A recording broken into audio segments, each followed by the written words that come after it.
Guys, welcome back to another video. I'm Jeoff-Re'z. Today we look at our newest variety of hot peppers, combination between chocolate brown Scotch Bonnet and a red habanero. This variety was created early last year, and this is the first set of plants and fruits that we are seeing right here. So as you will notice, majority of the pod is green, but it has a brownish look to the top.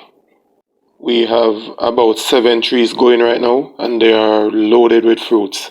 As far as you can see, there's fruits everywhere. So these right here are the first set of ripe fruits that the tree produces. So these peppers here are larger than usual, and the color is not as red as the regular red peppers. It kinda has a pinkish reddish look. So I'm actually gonna give you a close-up of what they look like when they are fully ripe. This is how they really look.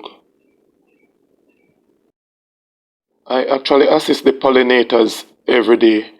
Every morning I walk with my little brush to do my hand pollination. And what you're seeing here under this canopy is a lot of peppers. And majority of these peppers I assisted with their pollination. If you're interested to see how I do my hand pollination, a card will be linked close to the end of this video. But continue watching cause we'll be doing the first set of reaping from these peppers, and that will be starting right now. So guys, after harvesting, some of the seeds from a couple of these pods will be dried for storage. It is very important that you always do this because the first fruits from your harvest most of the times will be free of pests and diseases. So what is demonstrated here now, guys, is the proper way to pick in your peppers. You can also check out that video at the end of this one. These right here are some really large, lovely, healthy peppers, and I can tell you this much, the heat is intense. So guys, I'm just gonna go ahead and finish picking these peppers, and then I will just cut one open to show you what the inside really looks like.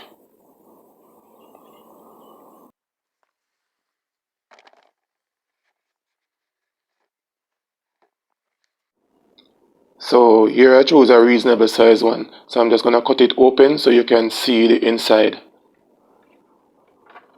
Guys, just take a look at this. There's a lot of seed inside here. And that is the hottest part of the pepper. This pepper is very spicy and flavoring. If you cannot manage too much of the heat, then it's best for you to use just the outer portion of the pepper, which is the skin part. Notice how glossy this is. Make sure to wash your hands after cutting this pepper. Don't allow it to get anywhere to your eyes or you'll be in trouble.